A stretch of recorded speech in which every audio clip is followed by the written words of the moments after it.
When the most famous basketball player in the whole world walked through his front door one February night, he did not know that the quiet young woman standing in his hallway was about to change everything. He had won 6 championships. He had the most famous shoes on the planet. Millions of people all over the world knew his face, his number, and the way he stuck out his tongue right before he scored. He had been the best at his job for so long that being the best had started to feel like the only thing that was real. But Michael Jordan could not sleep. Every single morning he sat alone in the dark in his enormous kitchen with a cup of coffee and whatever was living inside his head. His children were hurting in the quiet way that children hurt when their family breaks apart.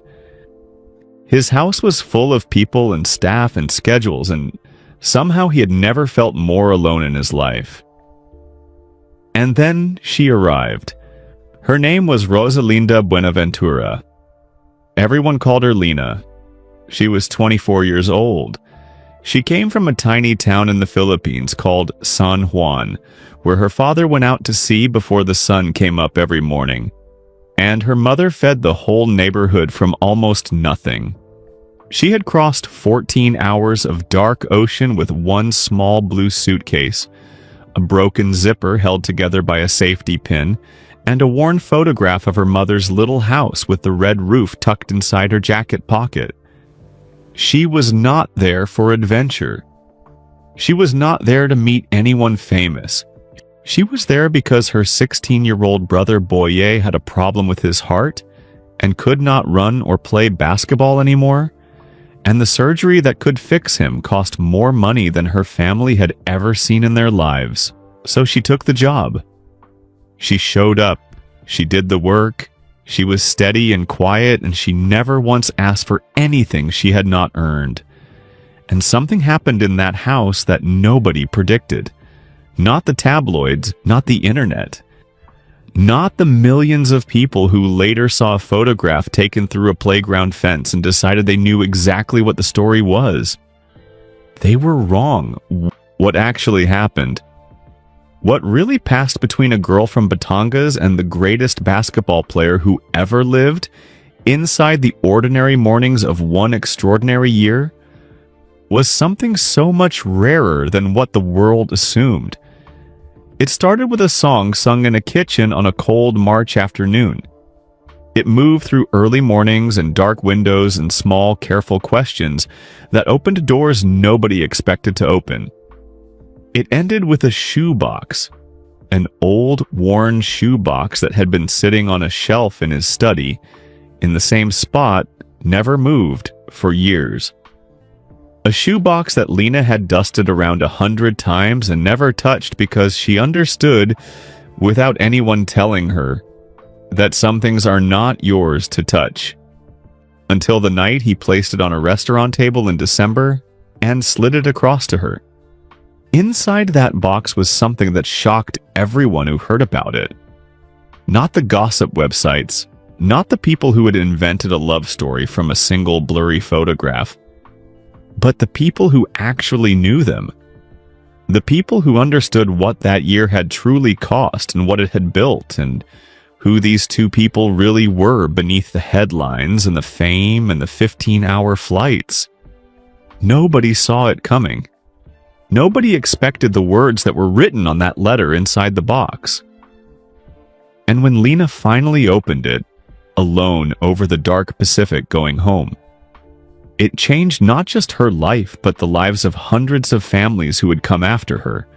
Families who had never heard of Rosalinda Buenaventura, but whose children would grow up healthy because of what she did and who she was. And what one man finally understood because of knowing her. Stay with us for the whole story. Because what happened next is not what you think it is. And it is so much better. The morning smelled like sampaguita flowers and diesel smoke.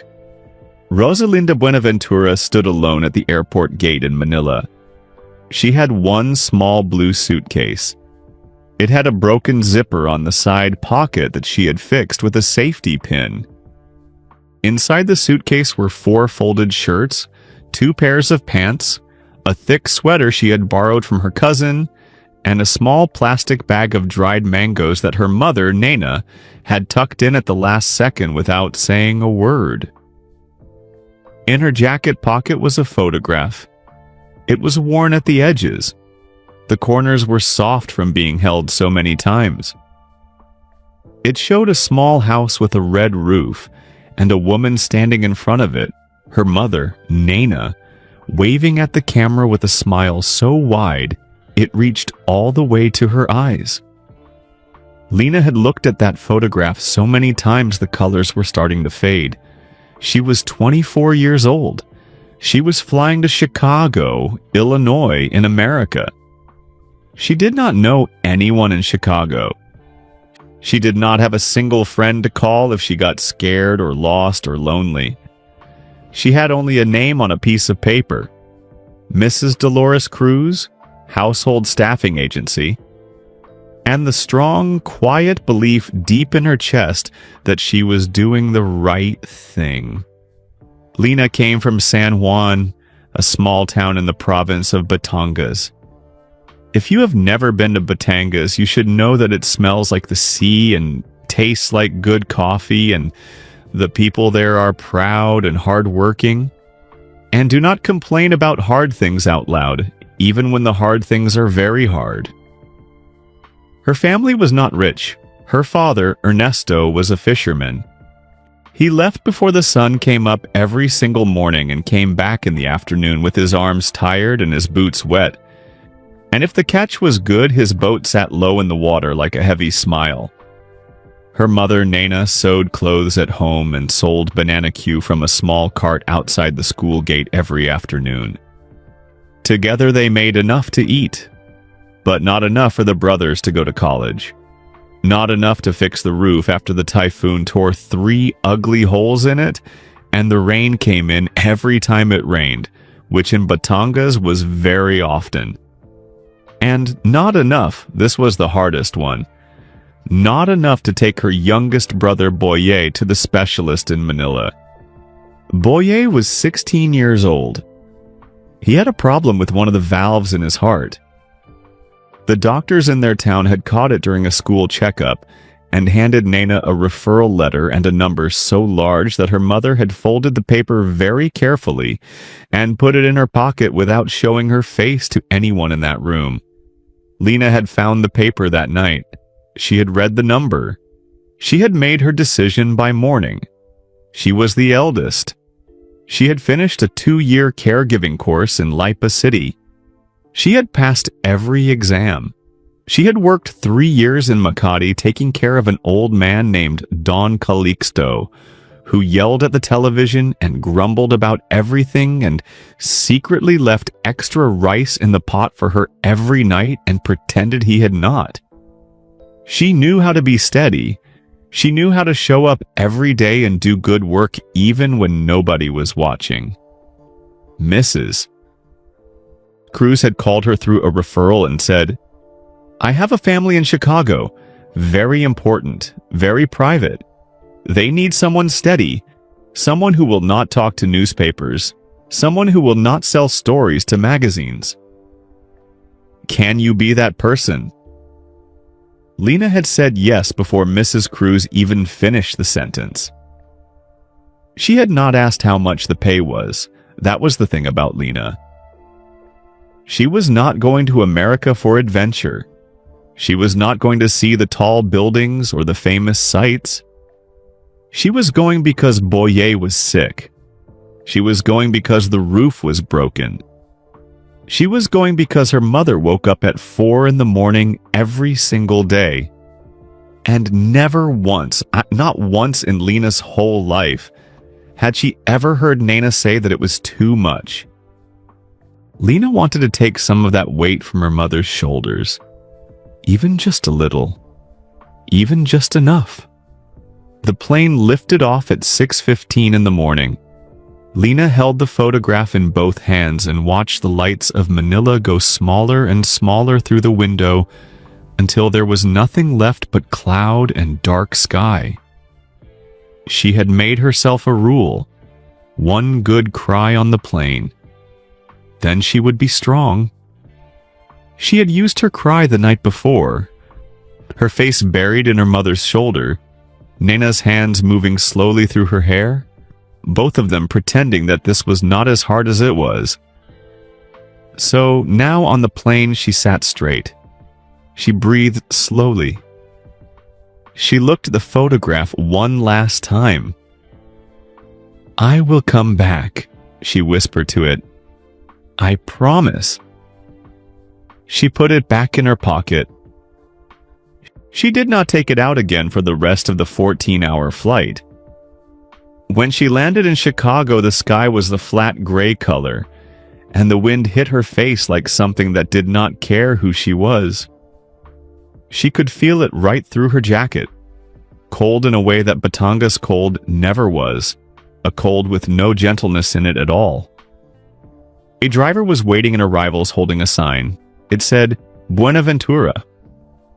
He was a tall man named Gerald, with a calm face and slow, careful movements. He took her suitcase without being asked. He gave her a small bottle of water in the car without being asked either. Lena noticed this. She noticed things like that. "First time in Chicago?" he asked, pulling onto the expressway. "Yes, sir," she said. "You'll get used to the cold. Takes about a year." She looked out at the city moving past. The buildings were enormous. The roads were so wide. Everything was concrete and steel and glass and moving very fast. It looked like a machine more than a place. "Where are we going?" she asked. "Kenilworth, North Shore." A pause. "Big house." "How big?" He looked at her in the rearview mirror. "You ever been inside a hotel?" She nodded. "Bigger," he said. The house had a black iron gate at the end of a long driveway lined with bare trees.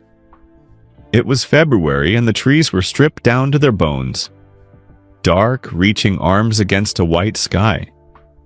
The house itself was 3 floors, red brick, tall windows that caught the gray light and gave nothing back. In the driveway there was a basketball hoop. A woman named Pamela opened the front door before Lena even knocked. She was brisk and efficient, with short gray hair and the energy of someone who had 17 things to do and intended to do all of them. "Rosalinda Buenaventura?" she said.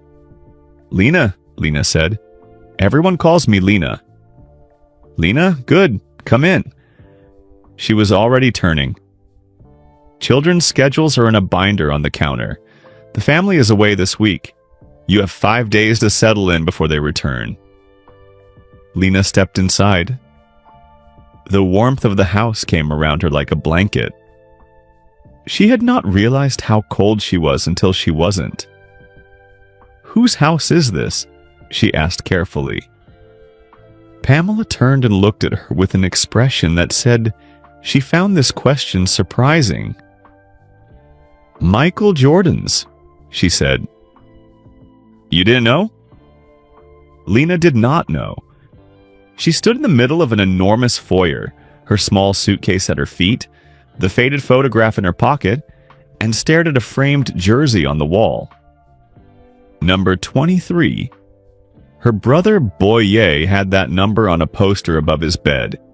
He had looked at it every single morning of his life since he was 7 years old. Before going outside to shoot hoops on the old bucket rim their father had nailed to the mango tree in the backyard. Boye would not believe this. Lena almost smiled.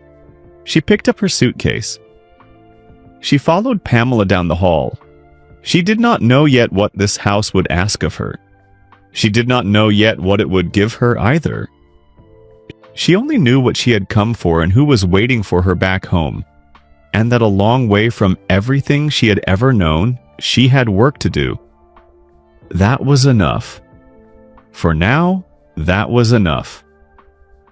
Michael Jordan came home on a Thursday evening in the second week of February.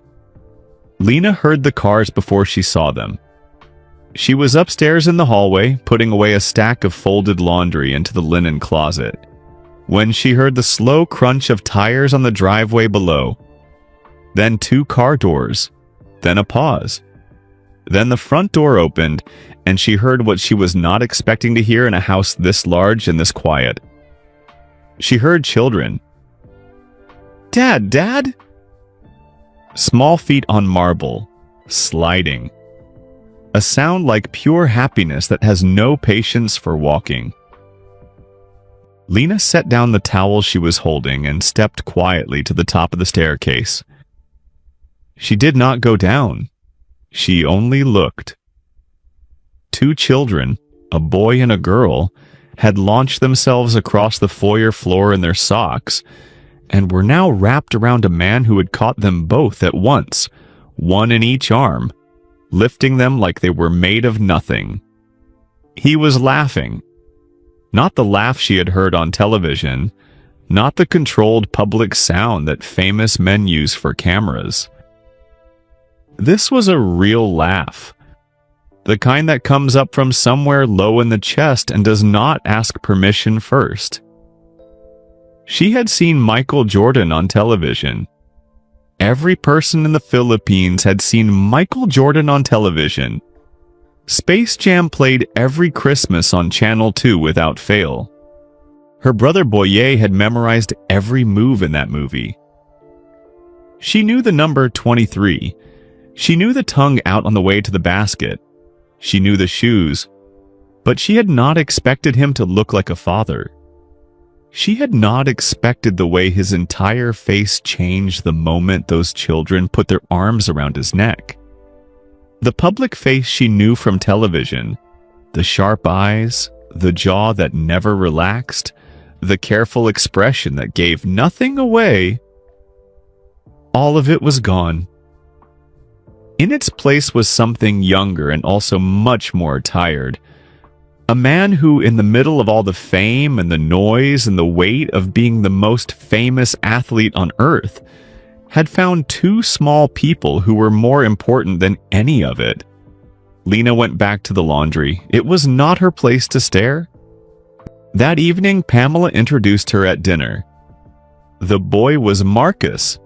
He was 9 years old and he sat very straight and watched everything with careful eyes. He was the kind of child who thought before he spoke and then spoke slowly, choosing each word like he was placing pieces in a puzzle.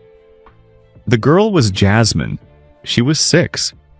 She was the opposite of careful. She was a small, joyful storm in a pink sweater. She had questions, many questions, all of them immediate. "Are you from the Philippines?" "Yes," Lena said. "Is it hot there?" "Very hot, yes." "Do you have a dog?" "No."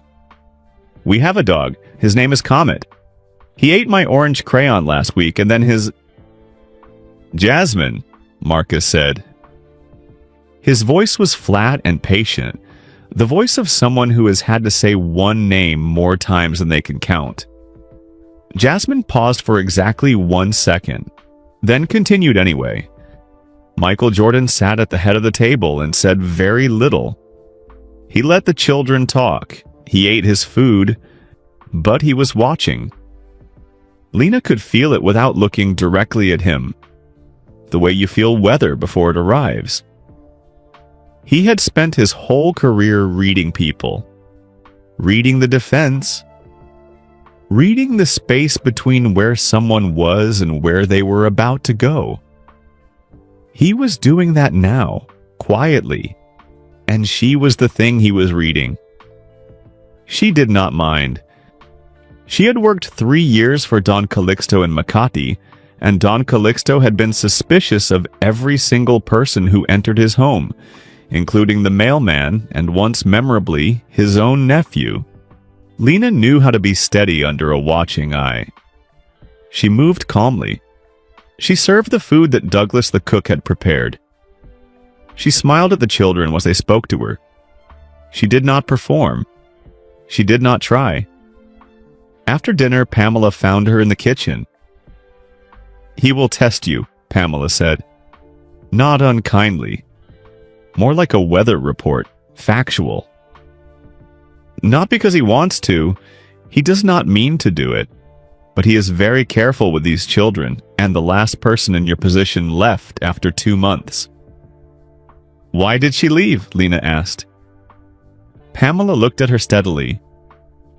She sold a story to a magazine about the house, about the children's routine. A pause. Mr. Jordan does not forget things like that. I would never do that, Lena said. She said it without drama, without swearing on anything, without a speech. She said it the way she said true things, simply and once. Pamela studied her for a moment. I hope so, she said, for all your sakes.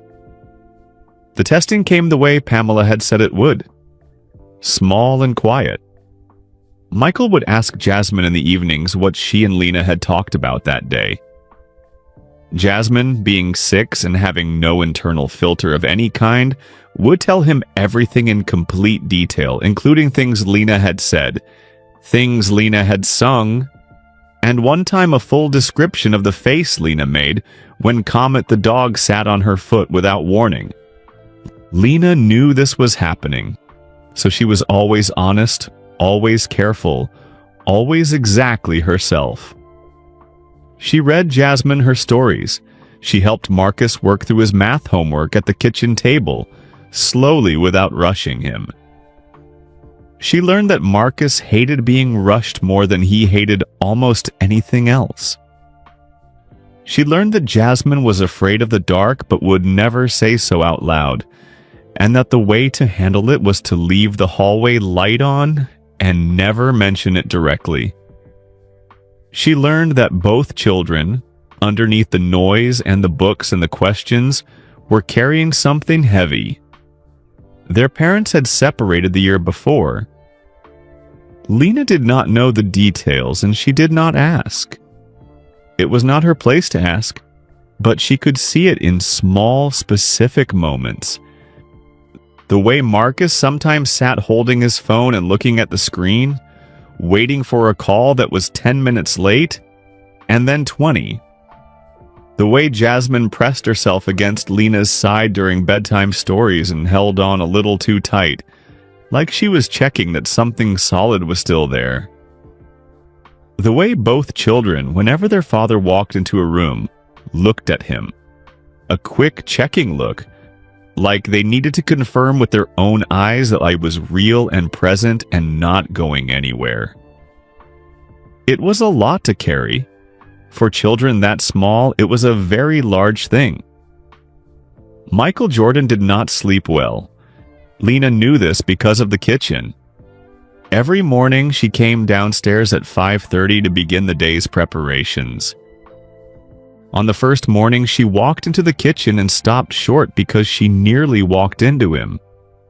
He was sitting at the table in the dark with a cup of coffee, not reading, not watching his phone, not doing anything at all. Just sitting there in the quiet before the rest of the world woke up, alone with whatever lived inside his head at that hour. She startled. She could not help it. "I'm sorry," she said immediately.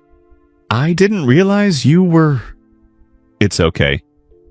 His voice was low and calm, the voice of someone who had been awake not for minutes but for hours. "You're not late, it's early." She moved to the counter and began her preparations. She did not try to fill the silence. She did not offer cheerful small talk or ask him if he wanted anything or make any of the social sounds that people make when they are uncomfortable with quiet. She simply worked. She moved around him the way water moves around something solid, without fighting it, without making it into a problem. A few mornings passed like this. Then one morning he spoke. "You don't try to talk to me," he said. It was not an accusation, it was an observation, and behind it was something that sounded almost like surprise. "You don't look like you want to talk," Lena said, not turning from the counter. A pause. "No," he said. "I don't." "Okay," she said simply, and went back to slicing the fruit. He was quiet again for a while. The dark outside the kitchen window was beginning to soften at the edges. That slow, uncertain gray that comes before proper morning decides to show up. She could hear the refrigerator humming, the sound of his coffee cup being set down. Then he said something quietly, more to himself than to her. "Most people can't do that." She did not answer. She knew it was not really meant for her. It was the kind of thing a person says when something small has surprised them, and they haven't decided yet whether to be glad about it or not. But she heard it. And without making a thing of it, without even fully deciding to, she stored it in a quiet place in her chest. The way you keep something small and real when you are far from home and small, real things are harder to come by. It was Jasmine who started it. This is how it goes with children. They do not understand the tall, careful walls that adults spend years building around themselves. They walk straight through those walls without even looking. They do not mean any harm. They simply cannot see the walls at all. It was a Saturday in early March. The sky was white and the air had a thin, tired cold in it. The kind that comes right before spring finally gives up arguing and arrives for good. Michael had the whole day free. This was rare. Lena had learned in her first weeks in the house that a free Saturday for him was something the whole household noticed. The way you notice when a sound that has been going constantly suddenly stops. She had taken the children to the park near the house that morning. It was a wide park with a small gray pond and trees that were just beginning, just barely, to show the first tiny green knuckles of new buds along their branches. Winter loosening its grip 1 millimeter at a time. Marcus had brought a book, because Marcus always brought a book. Jasmine had brought a stick. Over the course of 2 hours, the stick became a magic wand, a sword, a fishing rod, a telescope, a baton, a microphone for an imaginary concert attended entirely by ducks, and finally a walking stick that Jasmine used while narrating her own nature documentary in a very serious voice. Lena watched all of this from the bench and felt something loosen in her chest. The specific loosening that comes from being near children who are purely, completely happy with exactly what they have. When they came home, Michael was in the kitchen. He was standing at the counter with a glass of water, still in his morning clothes, and he looked up when the three of them came in through the back door in a gust of cold air and noise. "How was the park?" he asked. "I cast a spell on a duck," Jasmine reported immediately. She said this the way a person states a known fact. "And Lena taught us a song in Filipino. Sing it, Lena. Sing it right now." Lena was hanging the children's coats on the hooks by the door. "Maybe later." "Now," Jasmine said. She used the voice. The voice that 6-year-olds deploy when they have decided that they are in complete authority over the situation and are simply waiting for everyone else to understand this. Marcus, who had been moving toward the stairs with his book, stopped. He turned around. He sat back down at the kitchen table without a word. Just waiting. Watching. Lena glanced up. Michael Jordan was looking at her. His face was mostly its usual careful neutral. The controlled expression he wore the way other people wore glasses, as a matter of habit and necessity. But at the very edges of it was something she could not quite name. Curiosity, maybe. Or the beginning of a real smile that had not quite decided to arrive yet. Lena took a breath. She sang Bahay Kubo. It is an old Filipino folk song, simple and unhurried. It is about a small bamboo house, a kubo, and all the vegetables growing in the garden around it. The song goes through them one by one in a long, easy list. Eggplant, bitter melon, string beans, peanuts, sesame, all the good things growing quietly in the ground. It is not a sad song. It is not a grand song. It is just a song about a small home that has everything it needs. Her voice was not a large voice. It never had been. But it was clean and true, and it moved through that bright kitchen the way light moves through an open window. Without effort, without asking for anything in return. Jasmine tried to sing along. She did not know the words, so she invented sounds that were shaped like the words, which was close enough and also somehow exactly right. Marcus did not try to sing. He just moved his chair one quiet inch closer to the table, as if the song had a gentle gravity to it. Michael Jordan did not move at all. He stood at the counter and went still, the glass of water in his hand, his eyes resting on some middle distance that was not quite the room. When she finished, Jasmine clapped both hands together hard and loud. "What does it mean?" Marcus asked immediately. Lena explained it. The little bamboo house, the garden full of all those growing things. The way the song is really about being content with a simple home. Because a simple home, if the right people are in it, already has everything. Marcus turned this over the way he turned everything over, carefully, without rushing. "That's actually really nice," he said. Not as a compliment, as a conclusion reached through honest thought. "It is," Michael said. His voice was different, just slightly. Softer. Not in a weak way, but in the way that very strong people sound, in the moments when they allow themselves to put something heavy down, when they stop holding quite so tightly. The afternoon passed. Douglas made lunch. Marcus disappeared upstairs with his book. Jasmine reorganized the dog's sleeping arrangements with the gravity of a city planner. Lena went about her work. That evening, after both children were in bed, Lena was finishing up the last of the kitchen when she heard Jasmine's voice drifting downstairs. Children's voices travel through large houses the way water travels, finding every gap, every open door, every stairway. "Daddy," Jasmine was saying. "Lena sings to us, real songs, not from a phone, not from a speaker. She sings them from her head." "Yeah?" Michael's voice, quiet and attentive. "She knows all the words by heart. She said her mama taught her."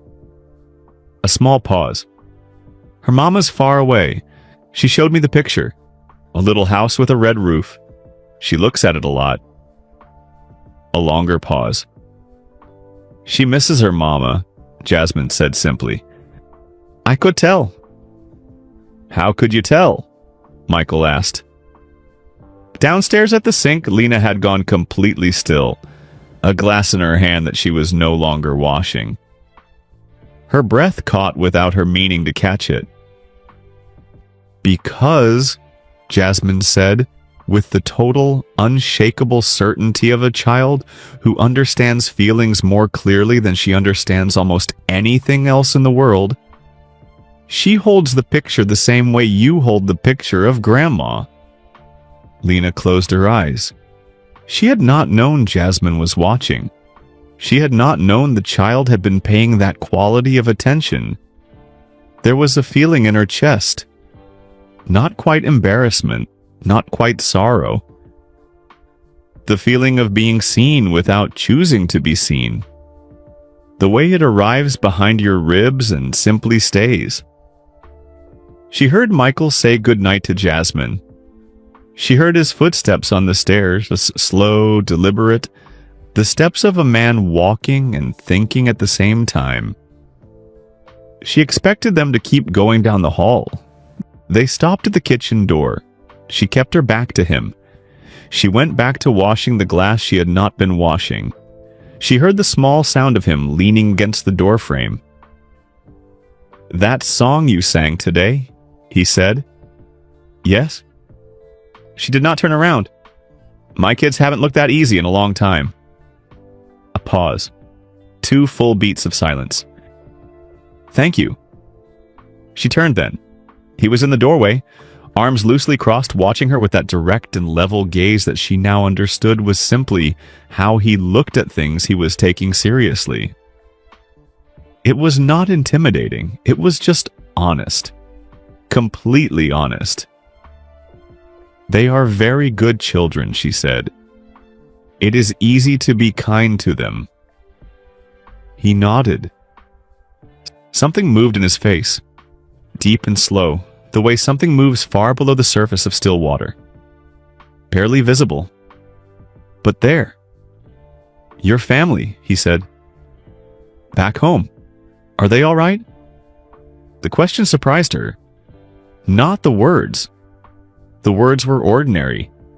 It was the quality beneath them that was different. The genuine weight of it. This was not polite employer conversation. This was a person who actually wanted to know the answer and was willing to wait for it. My brother is sick, she said. The words left her mouth before she had fully decided to say them. He needs surgery. That is why I came. Michael Jordan looked at her for one long, steady moment. I hope he gets it, he said. Me too, she said. He nodded once. He pushed off the doorframe. He walked down the hall. Lena stood at the sink.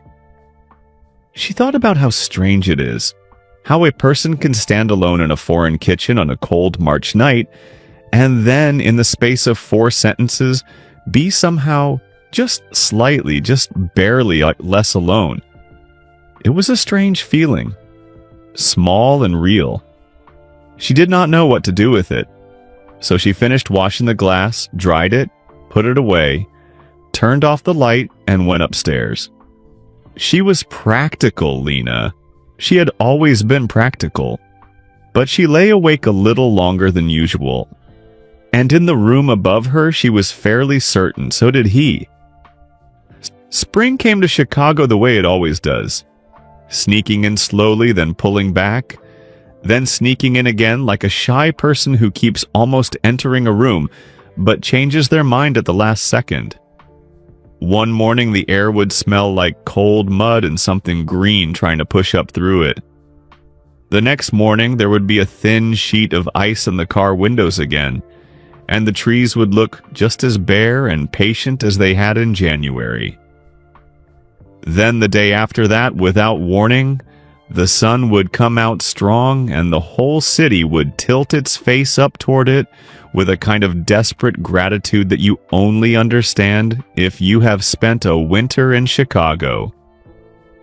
By April, Michael Jordan was in the kitchen every single morning when Lena came down at 5:30.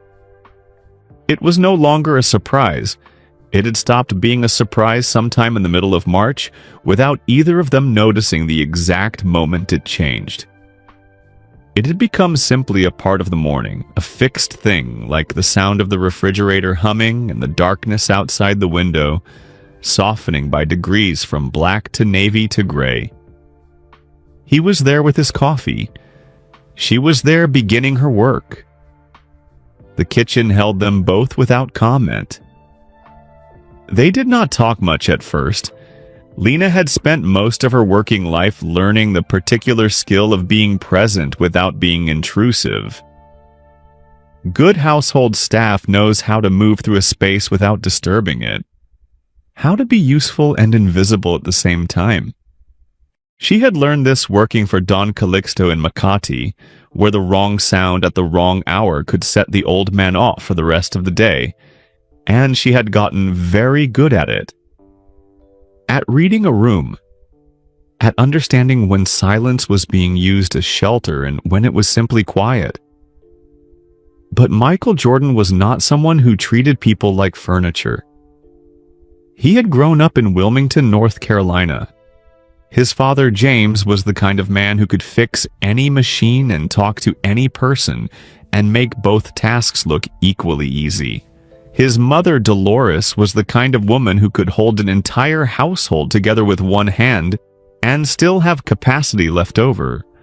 Michael had grown up around people who were genuinely interested in other people, and that does not leave a person easily, no matter how much fame piles up on top of it. He began to ask her questions. Not prying questions.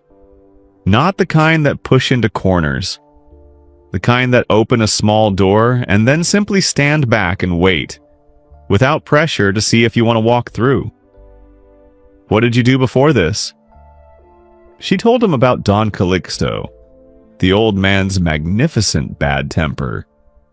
The way he complained about everything from the weather to the angle of his reading lamp to the specific brand of biscuit Douglas ordered, which was never the correct brand even when it was clearly the exact same brand as always.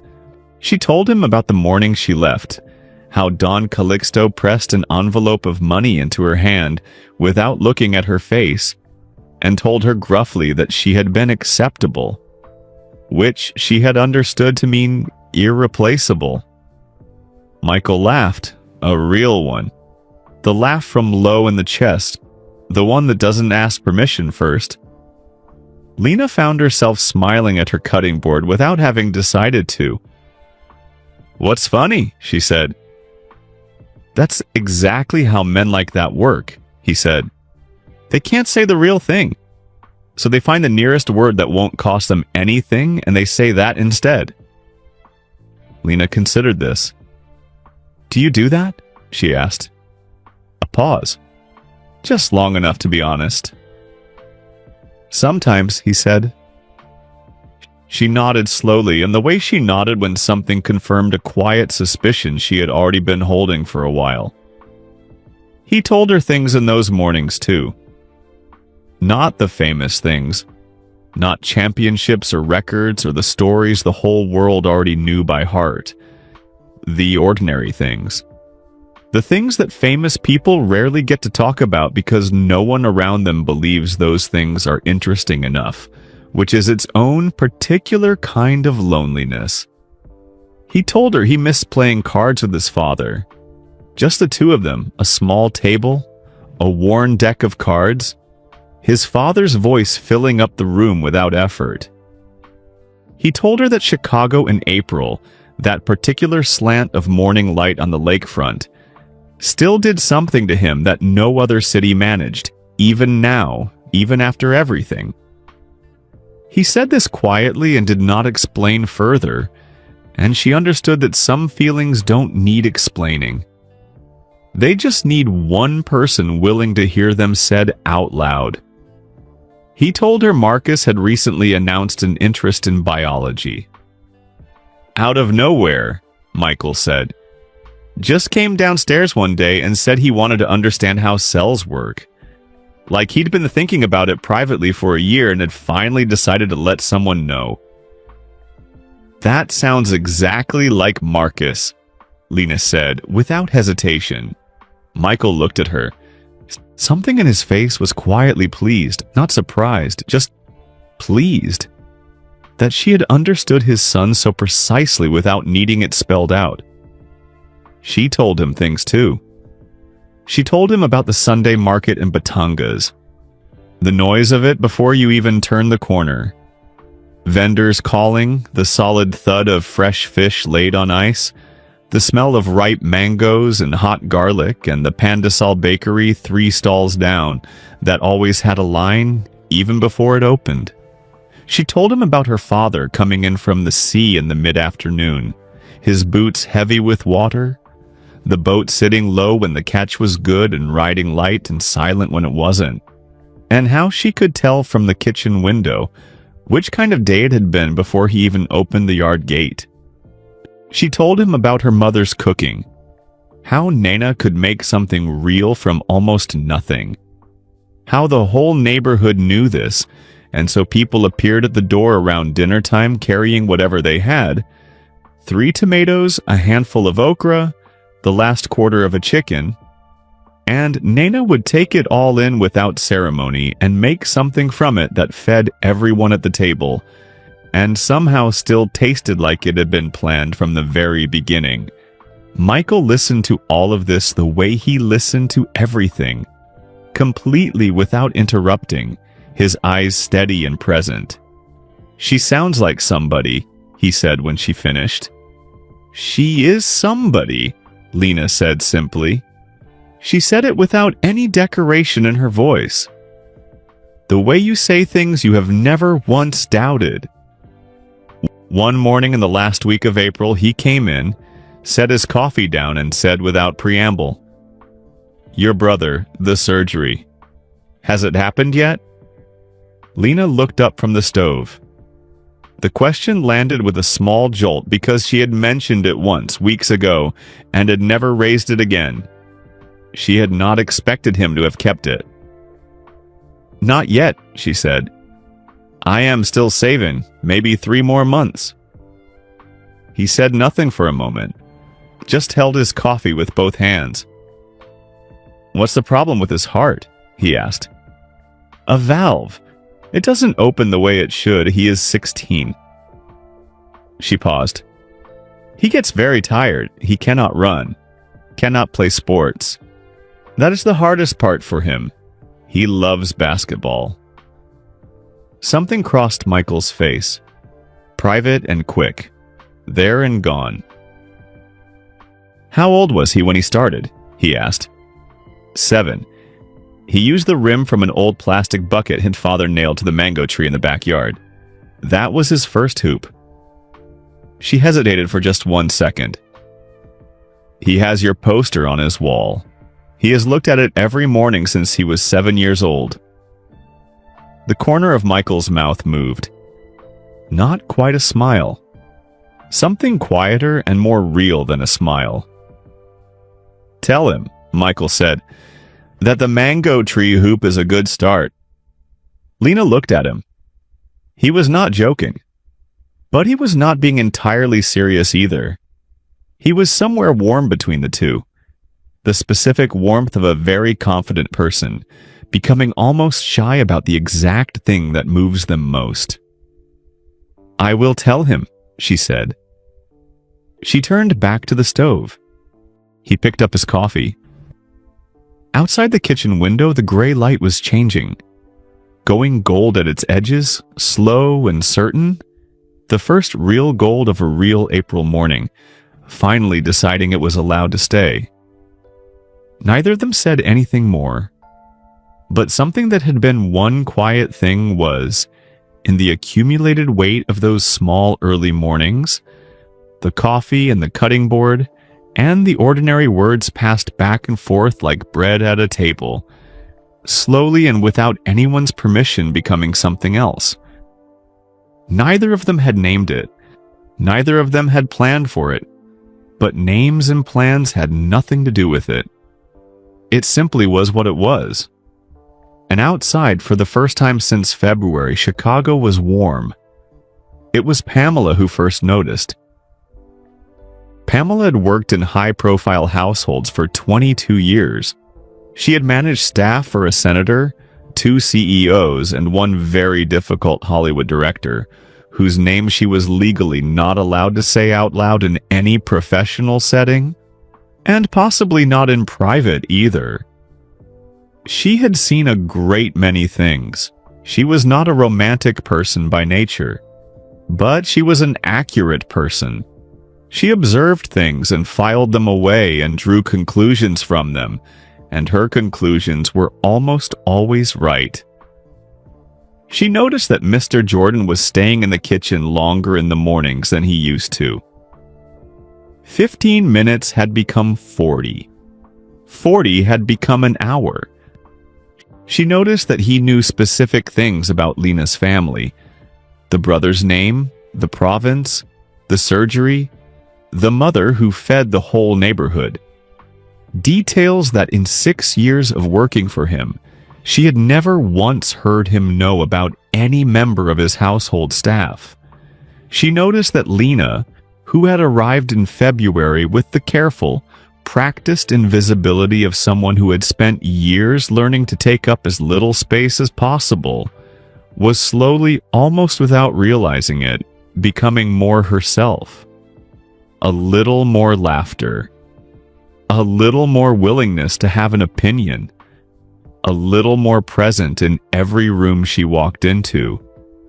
She noticed that when both of them were in the same room, the air in that room was different from when only one of them was. Pamela was not alarmed. She had not been alarmed in 22 years of this work, and she was not about to start now. But she was cautious. Caution was the tool she trusted most. She pulled Lena aside one morning in the first week of May. The butler's pantry, the small table. She sat across from Lena with her hands flat on the surface and spoke the way she always spoke. Directly, without softening, because Pamela believed that softening a hard thing was a way of not fully respecting the person you were saying it to. "I want to speak with you about something," she said. Lena sat with her hands folded in her lap.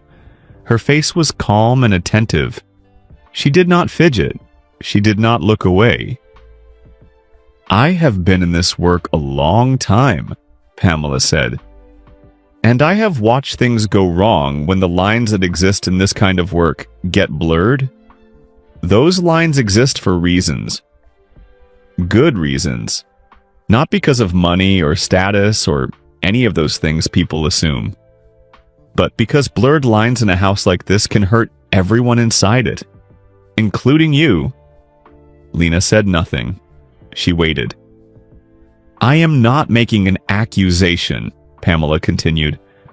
"I want to be clear about that. I am saying, be careful. He is in a difficult part of his life. He is lonely in the specific way that very famous people get lonely, which is its own particular kind of suffering because the whole world looks at them and assumes they cannot possibly be lonely, and so no one believes it or treats it as real. You are steady. You are kind. You have given his children something they needed badly. That is exactly what you were brought here to do, and you are doing it beautifully." A pause. "But there are limits." Lena looked at her steadily. "I know my place," she said. Pamela shook her head just once, very slightly. "It is not about your place," she said, and her voice was a fraction softer now, and only a fraction, but Lena noticed it because she noticed everything. "It is about your heart. Those are two different things entirely." Lena was quiet for a long moment. "Mrs. Pamela," she said then, "I came here for one reason. For my brother, for my family. I know what I am. I know what I am not. I know what this is and what it cannot be. I have always known." Pamela studied her across the small table. The way she studied everything, thoroughly, without hurry, without judgment, just looking for the truth of it. "All right," she said at last. "Good." She was wrong, as it turned out. Not about the facts. Pamela was rarely wrong about the facts, but about what the facts were going to mean. That was the part she had miscalculated. 3 weeks later, on a Tuesday afternoon in the last days of May, Lena came home from taking Marcus to his science club to find something in her bed. A white envelope. Her name on the front in black printed letters. Rosalinda Buenaventura. Not handwritten, printed. Careful and deliberate and impersonal in that specific way that is actually more personal than handwriting. Because it means someone chose their words the way you choose words when you have written and erased and rewritten something more than once. Inside the envelope, one sheet of paper and a cashier's check. She looked at the check first. She read the number. She read it again. She set it on her knee and breathed. The check was for the full cost of Boyeg's surgery, not an estimate, not an approximation. The exact number she had told Douglas she was working toward in a private conversation in the kitchen 3 weeks before, not knowing that on the other side of the open door to the hallway, someone had been passing through. It also covered the recovery, the follow-up appointments, the travel to the specialist in Manila, and beyond that, enough more to fix the roof in San Juan. Completely. New beams and all. She picked up the letter. She read it. It said, "You didn't ask. That matters to me more than you know. I have spent most of my life in rooms full of people who ask for things before they have even decided whether they like you. You never asked, not once. Not even when you had every reason to. I noticed that the very first week you were here, and I have not stopped noticing it since. This is not charity. It is not a loan. It is not complicated, and I do not want it to become complicated. Your brother loves basketball. He plays on a mango tree hoop and he has my poster on his wall. That means something to me that I do not have a clean way to explain. Get him fixed. MJ." Lena sat on the edge of her bed. She sat there for a long time without moving. She could hear Jasmine downstairs asking Douglas in a very urgent voice whether it was possible for a dog to accidentally become a different dog, and if so, had anyone checked on Comet recently. She could hear the television. She could hear the ordinary, enormous, indifferent sounds of the house moving around her as if nothing at all had just happened. She pressed the check against her chest with both hands.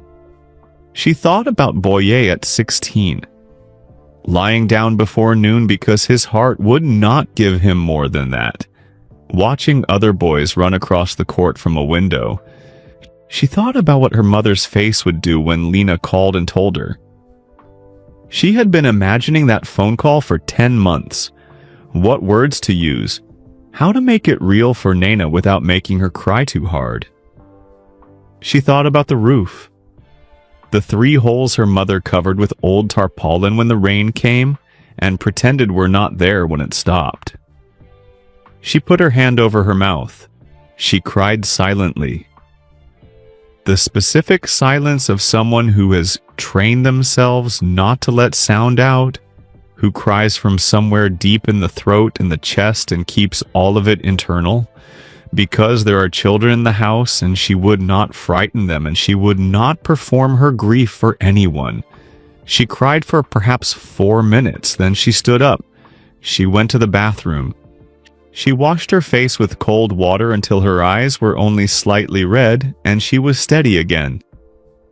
She folded the check into her passport wallet, the one she kept in the inside pocket of her bag, where her mother's photograph also lived. She tucked them in beside each other. She went downstairs. Michael was at the kitchen counter reading something on his phone. He did not look up when she came in. She stood just inside the doorway. "Thank you," she said. Her voice was level, completely level. He looked up then. He looked at her directly, one long, honest, unhurried look. The kind of look that does not flinch. "Don't mention it," he said. "I mean that exactly. Don't ever mention it again." She held his gaze for one moment. Then she nodded once. There was nothing else to say that would not make it into something it did not need to become. And as if the house itself understood this, Jasmine came thundering in from the hallway at that exact second and threw herself at Lena's waist and announced at full volume that Comet had eaten an entire sock while she was still wearing it, and she needed someone to confirm immediately whether or not this was a crime. Lena laughed. She pulled Jasmine in close. The moment folded quietly into the current of the evening and was carried away. They never mentioned the check again. Not once, not either of them. But Pamela came into the kitchen 10 minutes later and saw them. Michael at the counter, Lena and Jasmine at the sink, the room warm and easy and full of the ordinary noise of a family at the end of a day. And she pressed her lips together very carefully. She had been in this work 22 years. She knew what a room looked like when something in it had changed for good. The summer came fully and with conviction. Not like spring, which had crept in and retreated and crept back in again like it was unsure of its welcome. Summer arrived in June like it owned the place. Warm air pressing through every window, the yard going green almost overnight, the sound of lawnmowers and cicadas and children's voices carrying across backyards from one end of the neighborhood to the other. The children were out of school. The house became a different house. Marcus built a terrarium on the back porch. He had found a large glass tank in the basement, and he filled it with soil from the yard and flat stones from the garden path, and a piece of bark from the oak tree by the gate. Then he began to populate it, slowly and with great seriousness, with whatever he could find living in the garden. A beetle, a small brown snail, several earthworms he recorded in a notebook by size and approximate weight. He spent long hours on his knees beside it with a magnifying glass, watching things move. Lena had looked over his shoulder one afternoon and asked what he was trying to understand. How they decide where to go, Marcus said without looking up. Whether they're following something or just moving. She had stood there for a moment, looking at the small creatures going about their small lives inside the glass walls, and thought that this was an unusually good question for a 9-year-old to be asking. Jasmine, meanwhile, had invented a game called Palace Hospital. The rules of Palace Hospital were as follows. Lena was always either a queen with a serious but non-fatal ailment, or a royal doctor treating one. There was no third option. Comet the dog was the hospital administrator. Marcus was periodically drafted as a visiting specialist from a rival kingdom, a role he accepted with the resigned dignity of someone who had long ago accepted that living with Jasmine meant occasional involuntary participation in her projects. Michael was home more in June than he had been since February. He started taking Marcus to the driveway after dinner to work on free throws. He was patient in a way that was very specific. Not the general easy patience of someone who didn't much care about the outcome, but the careful, methodical patience of a man who believed that doing a thing correctly mattered, and that doing it correctly could be learned by anyone willing to be taught properly. "Feet shoulder width," he said, standing behind Marcus, adjusting his stance with both hands.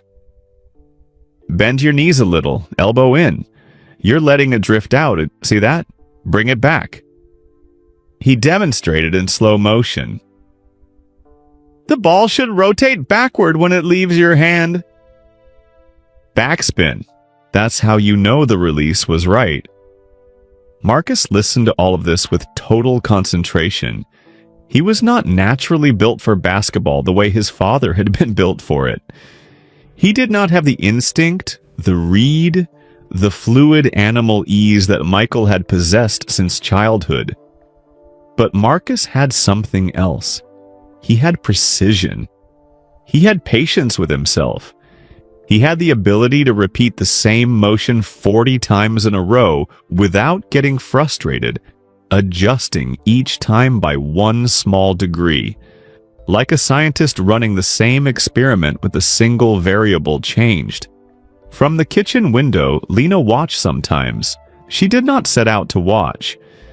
She would be rinsing vegetables or folding the dish towels on the counter, and she would glance out, and there they were.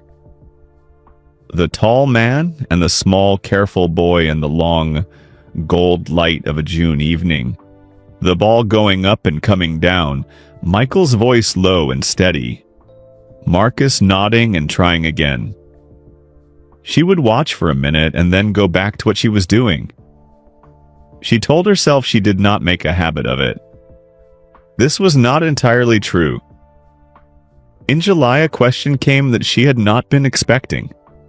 Michael found her in the hallway on a Wednesday morning. "We're going to the lake house next week," he said. "Wisconsin, a week, maybe 10 days. The kids want you there." He paused. "I'd like you to come." She was quiet for a moment. She knew the children wanted her. That part was true, and she did not doubt it. Jasmine had already begun describing the lake house to her in architectural detail. The dock, the kayaks, the particular tree branch that hung over the water at a perfect jumping angle. But she also knew, standing in that hallway in the clean morning light, that the children's wanting was not the whole reason she was being asked. And they both knew she knew that. "That is very kind," she said carefully, "but I should stay here. Pamela can manage things perfectly well, and—" "Pamela isn't coming either," he said. "It would just be the four of us and Gerald. Gerald always comes." She looked at him. He looked back at her. There was a silence between them, not an uncomfortable silence, a clear one. The kind of silence in which two honest people acknowledge, without words and without drama, exactly what is present between them and exactly what it cannot be allowed to become. "I think it's better if I stay," she said. She said it gently, without apology but without hardness either. He held her gaze for one moment, then he nodded.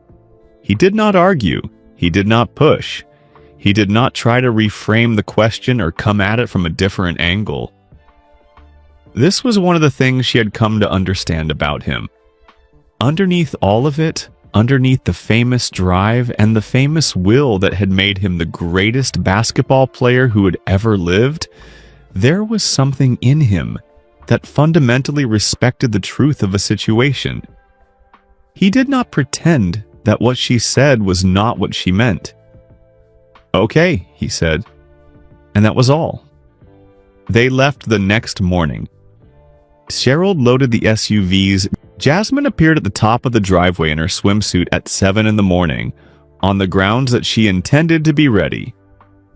Marcus carried one backpack and a separate bag that was, Lena suspected, entirely full of books and specimen jars. Michael paused at the front door on his way out. He looked at her. "There's food in the fridge," he said. "Take whatever you want." "I know," she said. "Go. The children are already in the car." He almost smiled.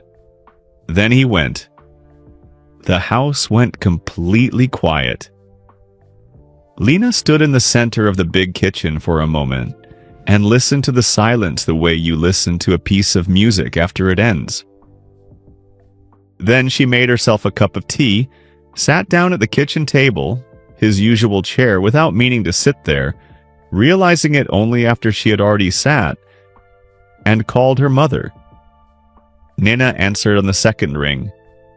Lena, "Kumain ka na ba?" "Yes, Inay, I've eaten." "Boyet is outside. He walked to the court today, by himself. He didn't even tell me he was going. I looked out the window and he was gone. I nearly died." Lena pressed her hand flat against the table. She could feel something rising in her chest, relief so strong it was almost painful.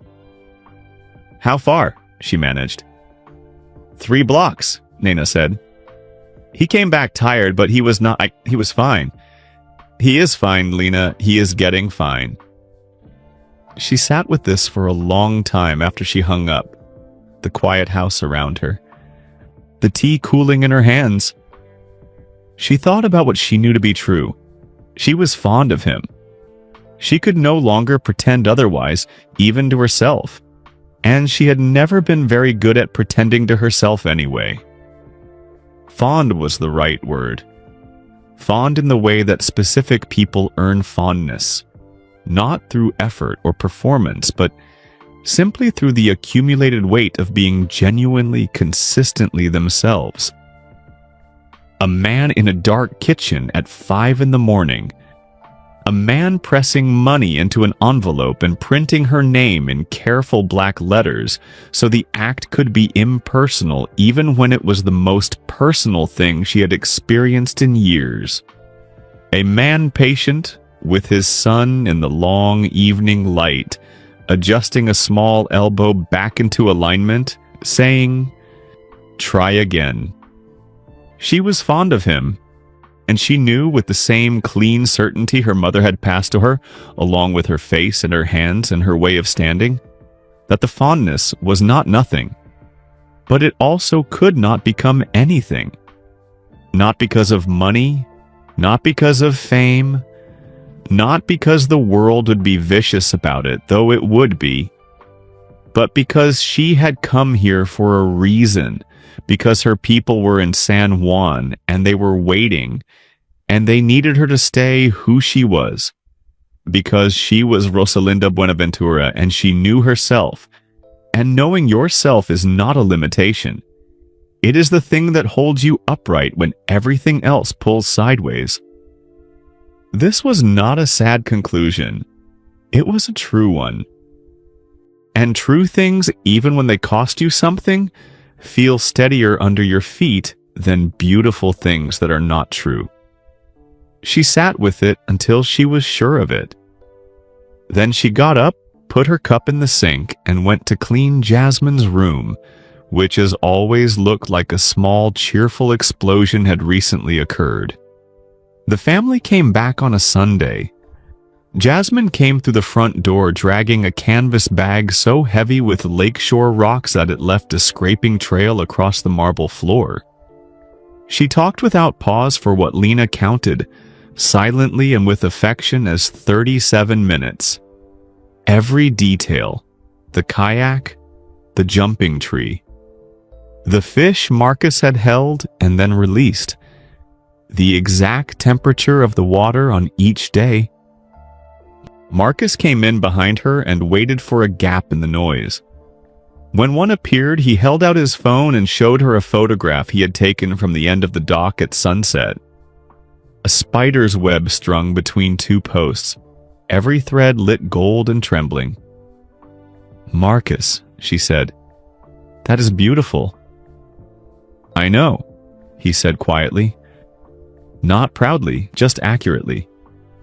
With the calm self-possession of a child who had looked the thing himself and already made his own judgment about it. Michael came in last. He set his bag down at the door. He took in the kitchen, clean, warm, dinner already going on the stove, the house in the same good order it had been in when he left. Then he looked at her. "How was your week?" he asked. "Quiet," she said. "Good. How was the lake?" "Good." He glanced at Jasmine, who was now showing Comet the rocks one by one. "Kids got sunburned." "I can see that." A pause settled between them. A comfortable one? The kind of pause that can only exist between two people who have spent enough mornings in the same kitchen to know each other's silences and find them restful rather than strange. "Glad to be back?" she asked. He looked around the kitchen once. He looked at her. "Yeah," he said. "I am." And they left it exactly there, in that warm kitchen at the end of a summer Sunday, where it was true and where it was enough. In September, a photograph appeared online. It was not a dramatic photograph. There was nothing in it that any reasonable person would look at and call remarkable. Someone had taken it through the iron fence of a small playground on a Saturday afternoon. A long lens, a quick shot, probably from 30 feet away. In the photograph, Michael was leaning over to fix the zipper on Jasmine's jacket, which had come undone at the collar. Jasmine was looking up at him with one hand raised, telling him something important. Lena was 10 feet away, crouched down next to Marcus, pointing at something written on the information board at the entrance to the nature trail. Marcus had his head tilted toward her, reading. They were not touching. They were not looking at each other. There was nothing in that photograph except 4 people in a park on a Saturday afternoon, 2 of them children, all 4 of them simply being where they were. But the internet is the internet, and Michael Jordan is Michael Jordan. By Sunday morning, the photograph had been seen 11 million times. The first headline read, "Is this Michael Jordan's new flame? Mystery woman spotted with basketball legend and his kids." By Sunday afternoon, there were 14 follow-up pieces. By Sunday evening, someone had found the staffing agency. By Monday morning, they had the name. She's a nanny. Everything we know about Rosalinda Buenaventura, the Filipino caregiver who has stolen MJ's heart. Lena found out on Monday during her lunch break. She sat down in the small chair in her room to eat the bowl of rice and vegetables she had brought up from the kitchen, and she opened her phone and she saw 53 missed calls from a number she did not recognize. She saw a text from her cousin Melinda in Cavite that said, in full capitals, "Lena, what is happening? Are you famous?" She saw her own name, Rosalinda Buenaventura, San Juan, Batangas, in the headline of a news article. Just sitting there. Her real name, her real town, her real face in a photograph she had not known was being taken, on a website that had been read by more people than had ever lived in all of Batangas province. She set her phone face down on the bed. She sat very still for a moment.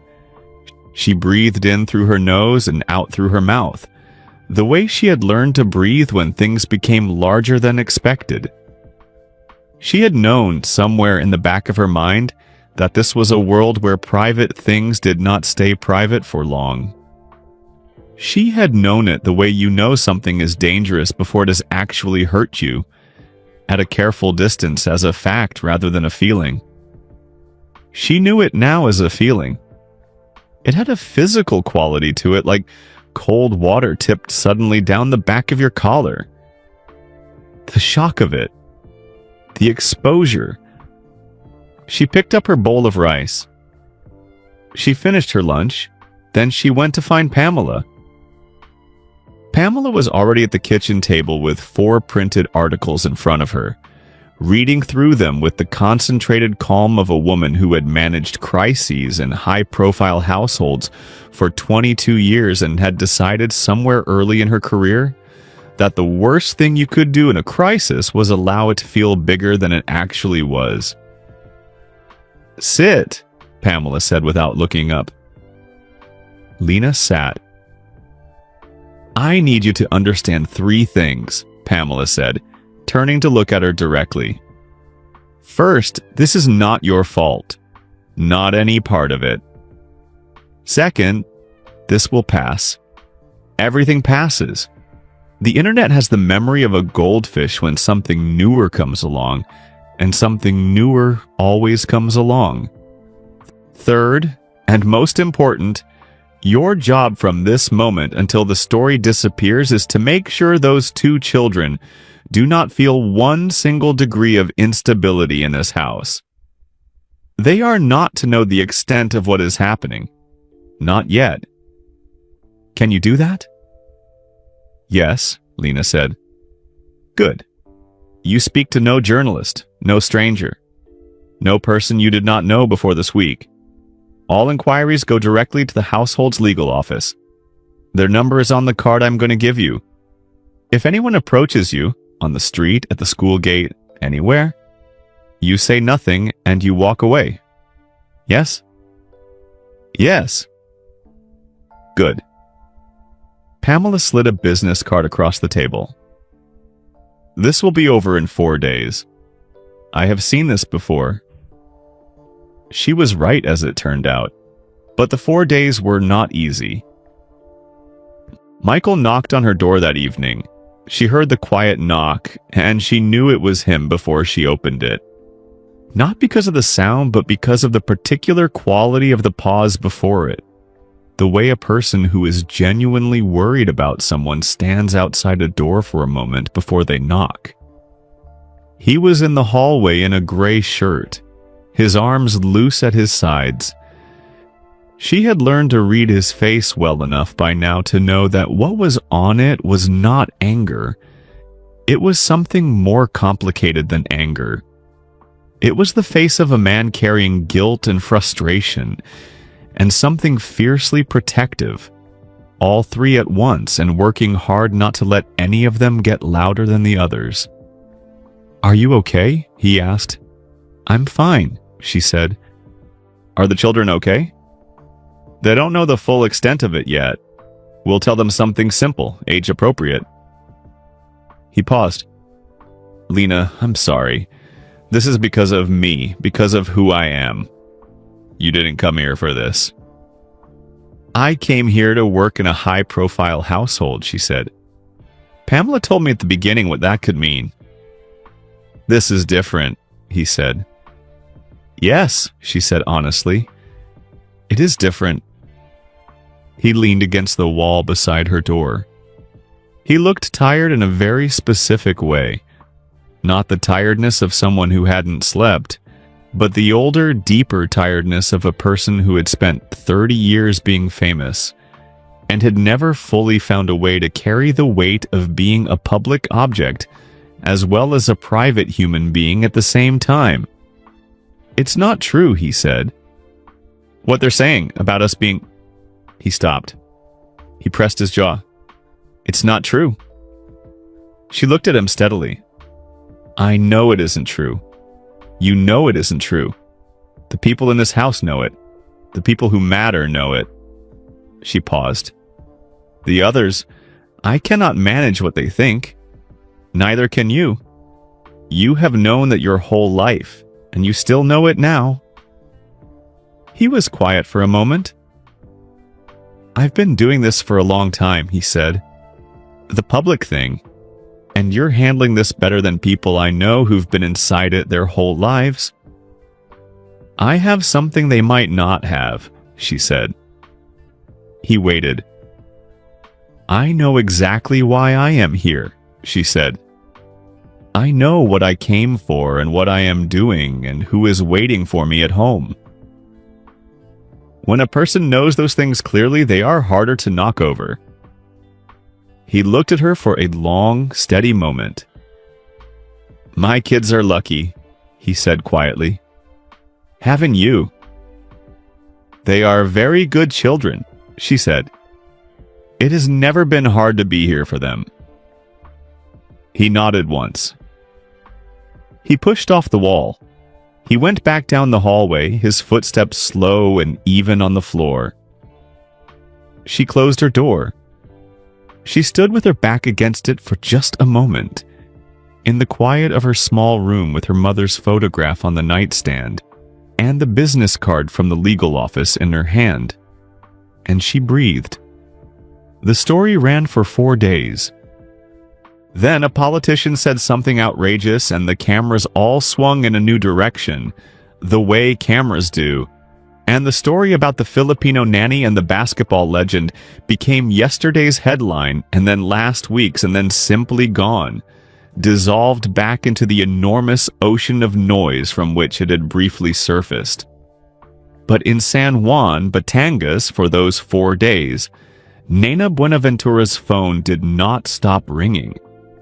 Neighbors she had not spoken to in years appeared at the gate. Her cousin called 3 times in one morning. The woman who ran the sari-sari store on the corner sent her daughter over with a plate of food and a list of questions written on a piece of paper, which Nena accepted with a straight face and without reading. To everyone, she said the same thing. Level voice. Unhurried. "My daughter is doing her job. She is a professional. She is a good person. Please go home."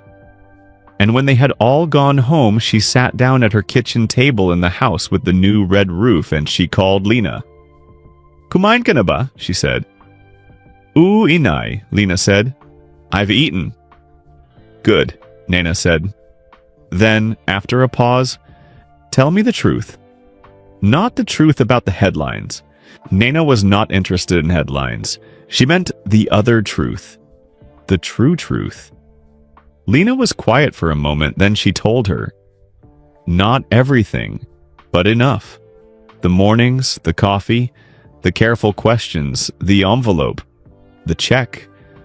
The way he had looked at her more than once with the particular look of someone seeing a person rather than just a presence in their house.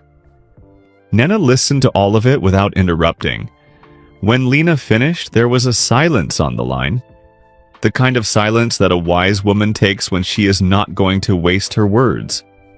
Then Nana said, because she had raised Lena and she knew her better than anyone on earth, "Alam mo na ang gagawin mo. You already know what to do." "Yes," Lena said softly. "I know." And she did. She had known for some time. She just needed her mother to confirm it. Lena had always known she was not going to stay forever. She had known it from before she even boarded the plane. She had been clear with herself about it in the way she was clear about most things. Not harshly, not sadly, but plainly. The way you state a fact that has no emotional argument attached to it. 1 year, maybe 2 if the family needed it. Save enough to change things at home in real and permanent ways. Make sure the children were stable and landed safely in the care of someone good. And then leave cleanly. The way her mother had always taught her to leave places and people, with honesty, with care, with nothing important left unsaid that should have been said. By the second week of October, she had been in the house 9 months. Boye was clear to play basketball. He had called her on a Tuesday afternoon from the concrete court behind his school, and she could hear it in his voice before he even spoke. The particular breathless quality of a person who has just done something their body would not allow them to do for a very long time. He had made 3 shots in a row. He wanted her to know. He said he was dedicating all 3 to her, and then he said it again in a louder voice in case she had not heard. And then he said it a 3rd time because he was 16, and he wanted to make sure the point had fully landed.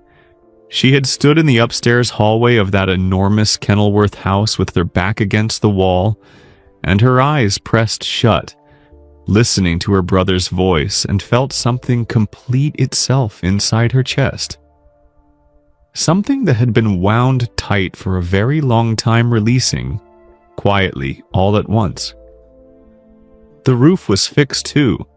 Her father had sent a photograph on his phone. Badly framed, slightly blurry. Ernesto had never been comfortable with camera, but clear enough.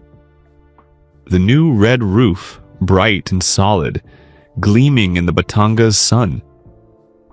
And Nana standing outside in front of it, one hand raised to wave at whoever was holding the phone, her smile reaching all the way to her eyes.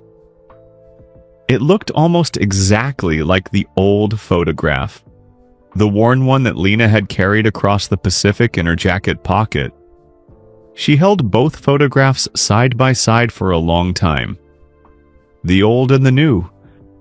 The faded and the bright. The same woman, the same wave, the same red roof. Repaired now, solid now, no longer letting the rain in. She made her decision that same afternoon. She told Pamela first, because that was the right order and because Pamela deserved to know before anyone else in the house. She went to the small office off the back hallway and she sat down and she said simply, "I am going to give my notice. 3 weeks. I want to help find someone good, and I want to help with the handover properly." Pamela listened to all of this without expression. She did not look surprised. She had the look of a person who has been expecting a thing for long enough that the actual arrival of it feels more like confirmation than news. "I will find someone," she said. "Steady. Patient with the children. Someone who actually looks at them rather than through them." A pause. Like you do. I'll help in any way I can, Lena said. I know you will. Pamela was quiet for a moment. Then she reached across a small table and placed her hand over Lena's. Just for a moment. Firm and brief. Not sentimental, not dramatic, just true. Then she stood up and went back to being Pamela. Efficient and forward-moving, already making a mental list.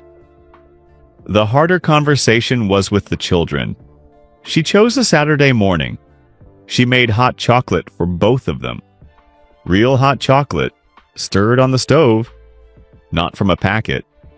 And Pondasol. She had spent 3 weeks teaching Douglas the recipe, and he had gotten very good at it. But she wanted to make this batch herself. She shaped each one by hand, soft and round, dusted them with sugar and put them in the oven while the children were still in their pajamas watching cartoons in the next room. The smell brought them to the kitchen before she even called. She waited until they were both sitting at the table with their cups and their bread, and then she told them. Jasmine's response was immediate and total. She put her hot chocolate down with great care, as if setting it down carefully first was a way of preparing herself.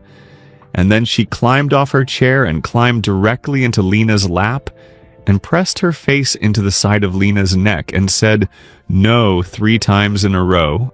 Then, "No, no, no." Again, as if the repetition might make the fact less true. Lena held her tightly. She did not try to talk her out of it. She just held on. Marcus did not cry. He sat with his hot chocolate in both hands and looked at the table surface with the concentrated expression of someone who is working very hard to maintain a specific level of composure and is succeeding through sheer force of will and very little else. After a moment, he said in his quiet and precise way, "When?" 3 weeks, Lena said. He nodded. He turned his cup slightly on the table then. "Will you write to us? Actual letters, not just messages." "Yes," she said. "Actual letters." "I want to know about the terrarium," Jasmine said into Lena's neck, her voice muffled. "I meant to ask about that," Marcus said to Jasmine, momentarily diverted. "You don't have a terrarium." "I'm going to get one," Jasmine said, with absolute certainty. "Will you send pictures?" Marcus asked Lena. "Of the house? The one with the red roof your mother lives in?" "I will send pictures of the house," she said. "And pictures of my brother Boye playing basketball." Something moved in Marcus's face then. The same quiet, deep movement she had learned to recognize as his version of being genuinely moved. "I hope he's good," he said. "He will be," she said. "He had a very good inspiration." Marcus looked at the table again. His jaw worked slightly. He picked up his hot chocolate and took a long, careful sip and said nothing more. But she could see in the set of his shoulders that he had understood exactly what she meant, and that it had meant something to him to be the inspiration source. The last conversation, the one she had been preparing for and dreading in equal parts for 3 weeks, happened on her final night. She had rehearsed it many times in her head.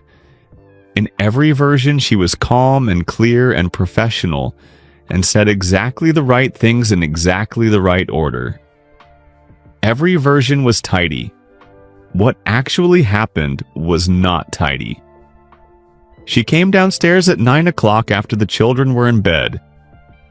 She had told herself she would go to the kitchen to prepare the children's breakfast things for the morning, one last time as a final act of care, and that if he happened to be there, she would simply say what needed to be said. He was there. Of course he was there. At the kitchen table in the dark, the same as the very first morning she had come downstairs and found him. The same coffee. The same quiet. The same window, black outside now with October pressing against the glass. She had brought 2 cups of tea. She set one in front of him without comment. He looked at it and then at her, and something almost like a smile moved across his face. She sat across from him. "Pamela told me," he said. "I was going to tell you tonight." "I know." He looked at his tea, then at her. "You don't have to explain yourself to me." "I know I don't," she said, "but I want to say something, and I want to say it properly." He waited. He gave her the full, quiet attention he gave to everything that mattered. "When I came here," she said, "I came for one reason. My family, my brother, the roof. That was all I was thinking about, and it was all I needed to be thinking about." She paused, found the next words carefully. "What I did not expect is that this house would give me something back. Your children gave me something. They reminded me that this is what I am good at. Not just the work, and the actual being with people. The being present." Another pause. "And you..." She stopped, looked at the table, looked back at him. "You saw me as a person from the very first week. You asked real questions and you listened to the real answers. You did not treat me like I was part of the furniture or part of the schedule. That is not as common as it should be, and I want you to know that I noticed it and that it mattered to me." He was very still. That direct and accurate look. "What you gave my children this year," he said when she had finished. His voice was low and deliberate. "The steadiness, the songs, the way Marcus trusts you. Marcus does not give that easily. I have watched him his whole life, and I know what it costs him to let people in. He let you in." He pressed his lips together for a moment. "You should know that. You should carry that with you." The kitchen was very quiet. The refrigerator hummed. Outside, somewhere in the neighborhood, a car passed slowly on the wet street. "I know what people are saying," he said. "About what this was. Between us." "Let them say it," she said. "It isn't..." He stopped. "I know what it is," she said, gently but clearly. "And I know what it isn't. You don't need to define it for me. I have already defined it for myself, and I am at peace with it." He looked at her for a long moment. In the warm kitchen light, his face was open in a way it very rarely was. Not his public face, not even his kitchen face, but something underneath both of those. The face of a man who is simply, plainly himself. Something was true between them in that moment. It did not need a name. It did not need a category. It was simply a true thing that existed between two people who had, across an unlikely distance and an unlikely year, genuinely seen each other. That was what it was. That was all it was. That was also, in its own quiet way, quite a lot. She stood. She picked up her teacup. "You will find someone," she said. "Not for the children. They will be fine. They are strong. For yourself. Someone who can be in your life the way a person should be able to be in your life. Someone who..." She searched briefly for the word. "Who isn't leaving," he said. She looked at him. "Yes," she said. "Someone who isn't leaving." He almost smiled. The real one. The one from low in the chest. "Good night, Michael," she said. "Good night, Lena." She carried her teacup down the hall. She climbed the stairs slowly. She stopped first at Jasmine's doorway and stood there in the dark and listened to the child breathe. Slow and even and completely trusting. The way children breathe when they feel safe. She went to Marcus's doorway. He was asleep on his side with one arm wrapped around a large illustrated book about deep sea creatures, holding it against him the way a younger child holds a stuffed animal. She stood there for a long time. Then she went to her own room. She sat on the edge of her bed. She took the photograph from her passport wallet. The old one, the worn one, the one with the faded colors and the soft corners. Her mother's house. The red roof. Nana waving. She held it in both hands. She did not cry. She had made herself that rule on the plane a lifetime ago, it seemed. One good cry for the leaving. She had used it then, going away from everything she loved, in the dark above the Pacific. This was the returning. And returning, she had decided, did not require tears. She sat with the photograph until the house was finally quiet. Then she set it carefully on the nightstand, lay down, and closed her eyes. 3 weeks, then home. She had done what she came to do. San Juan, Batangas looked exactly like she remembered it, and completely different at the same time. She had been gone 11 months. 11 months is not very long in the life of a town that has been standing for 400 years. The same roads, the same jeepneys, the same smell of wood smoke and diesel and the sea just below the horizon, present in the air even when you could not see it. The same tindahan on the corner with the handwritten price list taped inside the window. The same rooster on the barangay road who had absolutely no respect for anyone's schedule. But 11 months is a very long time in the life of a person who left one version of themselves at the departure gate and came back carrying another. Her father, Ernesto, was waiting at the bus station in his good shirt, the blue one with the small collar that he wore only to church and to airports, and to the rare occasions that he felt required a kind of formality he could not quite name. He was not the kind of man who spoke much. He had spent 40 years going out on the water before sunrise and coming back in the afternoon, and the sea had made him quiet and steady in the way that it makes all men who spend enough time on it. He did not say anything when she came through the gate. He just opened his arms. She walked into them. She pressed her face against his chest and felt him breathe. The slow, deep breath of a man who has been waiting, and now the waiting was done. He smelled like salt and engine oil in the sun. He smelled like home in a way that nothing else in the world smelled like home. He patted her back 3 times, firmly.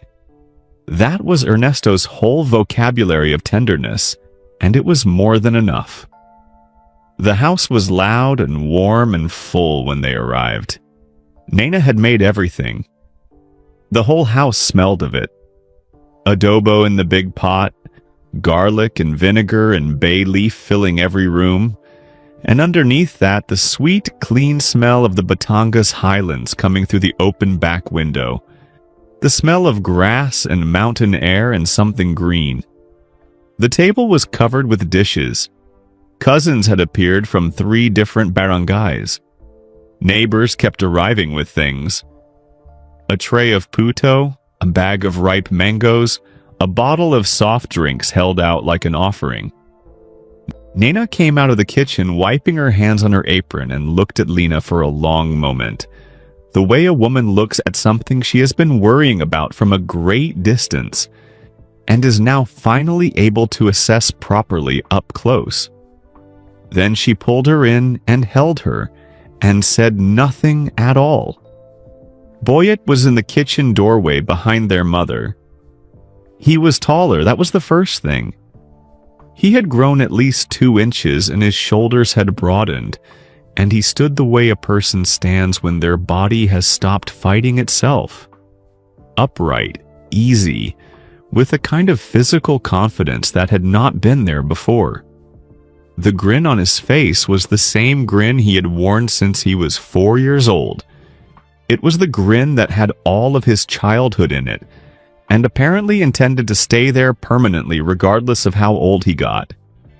She crossed the kitchen and hugged him hard, and he let her, which was itself a measure of how happy he was, because normally Boye treated hugs from his older sister with the resigned tolerance of a teenager who had accepted this was simply something that was going to happen to him periodically, and there was nothing to be done. "How's the heart?" she said when she finally let him go. "Good," he said. "Strong. Doctor says like new." "And the basketball?" He straightened up. His grin widened.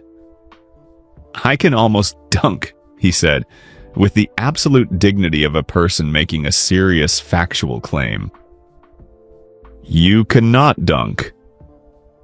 "I am this close," he said, holding up his thumb and forefinger about 2 centimeters apart. "This close, Lena. Maybe one more month." She laughed. It was the full laugh, the real one, the one she had not heard from herself in some time. It came up from somewhere deep and surprised her a little with its own force. Life settled back around her slowly, the way a river settles after something large has passed through it and disturbed the current. She slept for 3 days. Not the careful, measured sleep of someone in a house that was not their own, ears always slightly open for the sound of a child needing something. Real sleep. Heavy, total, dreamless sleep. The sleep of a person who has been quietly and steadily exhausted for almost a year and is finally allowed to put it down. She ate her mother's food. She sat on the back step in the evenings with a cup of coffee and watched the light change on the mountains. The way it went from gold to copper to a deep bruised purple before the dark came in. And she let herself simply be somewhere without needing to be anything else at all. She found work at the clinic in Lipa City 3 weeks after she returned. A proper nursing position. The work she had trained for, the work she had always intended to come back to. The doctors were good. The patients were complicated and real and needed actual care, not just management. She was good at it. She had always been good at it. This was the life she had come home to build. It was enough. It was more than enough. It was the right life in the right place, and she knew it down to the ground. But the world, as it sometimes does with people who think they have arrived at a stopping point, had one more thing to say. In November, 3 weeks after she had started at the clinic, her phone rang on a Thursday afternoon. Mrs. Dolores Cruz. Lena stepped out of the clinic hallway into the small courtyard by the side entrance where the nurses went to get some air and answered. "Are you sitting down?" Mrs. Cruz asked. "I'm standing," Lena said. "Tell me." "Mr. Jordan's team has been in touch," Mrs. Cruz said. "Not about staffing, directly from him, his legal office. He is starting a foundation, healthcare and sports for underserved communities.